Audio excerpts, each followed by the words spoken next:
Tammy says, "Hi guys, I'm 62 years old, working full-time, making $150,000 a year. I have $1.8 million in my combined 401k, individual account, and $90,000 of that sitting in a Roth IRA. I'm maximizing my annual contributions, but I make too much to contribute to a Roth IRA. I'm single, and I'm considering buying a home. I've got 3 quick questions. Do you think it's too late for me to buy a home now that I'm 62? What is the best way for me to contribute and max out my Roth every year? And are there any other investments I should be considering right now?" Robert, why don't you talk about the 62 wants to buy a home. You cover that, and then I'll jump in as it relates to the Roth IRA. I love it. And then let's both give our takeaway on other types of investments. So are you too old? Is it too late to buy that home? Absolutely not. I love this idea. You've already dialed in your retirement. You have a lot of money. You've got it set up there. So we know that you can follow the 4% rule and live comfortably.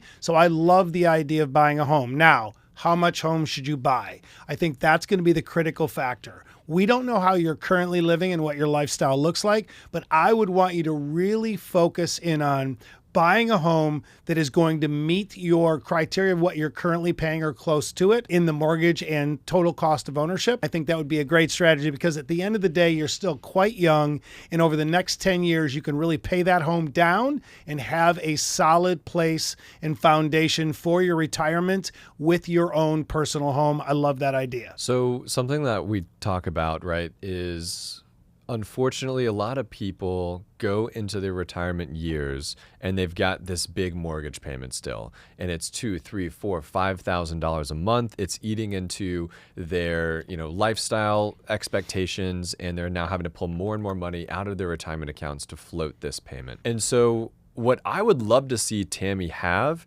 is a home, a modest home, $250,000, $350,000, $400,000 that she pays for out of this $1.8 million. Now, if you want to go do that, right now interest rates are 6.5%, 7.5%, 8.5%, depending on what your credit is, and of course the rates will hopefully begin coming down in the next 2, 3, 4, 5 years. To reiterate what Robert said, it's not too late for you to buy a home, but what you need to be is very methodical as to how you do it, right? Because here's the deal: you don't want to be 78 years old and still have this monthly mortgage payment when you've got $3 million in your retirement account. That doesn't make any sense. Tammy, if I were you, I would run some numbers. I'd say, okay, what can I afford from a purchase price perspective, right? What does that translate into a monthly mortgage? And if that number is just too high and this home's $350,000, $400,000, I would really consider saying, okay, maybe it's time for me to cash out some of this Roth, cash out some of this 401k, maybe some of this individual, figure that out and say, I'm going to go now have $1.5 million in this retirement accounts combined for me to live off of, and a paid for home that's not at a 7.5%, 8.5% interest rate. If you're doing that at 62, 65, 67, you're having a really good retirement. Yeah, I think the key takeaway here is understanding, right now, if she's paying $2,500 a month in rent, I don't want to see her go buy a home that's $4,500 for the mortgage payment and the all-in ownership cost. So I think it's okay to buy the home, like you said, as long as she's staying within what she's already paying, so she's not eating away at her retirement just to own a primary home. So I think it was great coverage, and that's exactly what I would do. So speak to our audience about the Roth component now of what do you think she should do, the best way to contribute to the Roth, and what other investments we should both cover. Tammy mentioned that she makes too much money to contribute to her Roth individual retirement account. As you guys know, they do have some income limits there. If you're single, Tammy mentioned she was. I'm pretty positive the annual income limit's about $150,000. And so Tammy's caking. She's making some great money.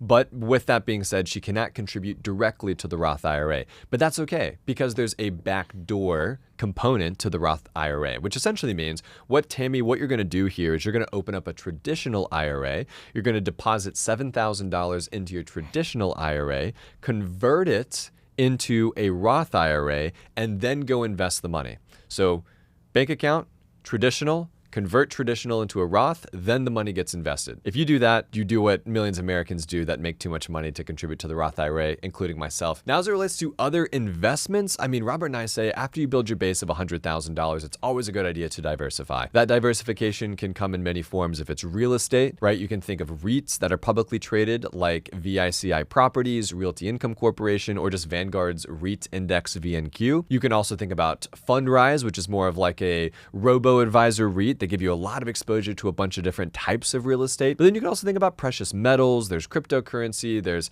startup investments. There's some very high risk and low risk types of ways to diversify your portfolio. What are a couple of your favorites, Robert? Yeah, I would say you already listed them. I would love to see her have a portion of her net worth in cryptocurrency. Just the basics, though. Nothing crazy. No meme coins.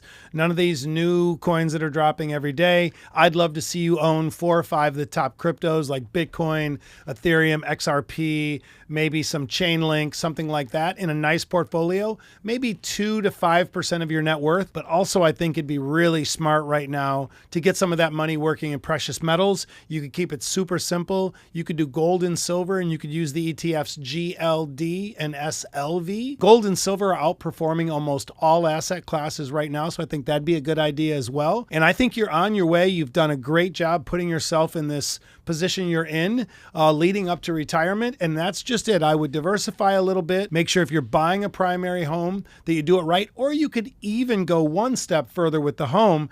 Buy a duplex. Buy something where you have a neighbor that pays a lot of the mortgage, keeping your expenses down. So there's a lot of things you can do here. Great question. We really appreciate you. Good question, Tammy.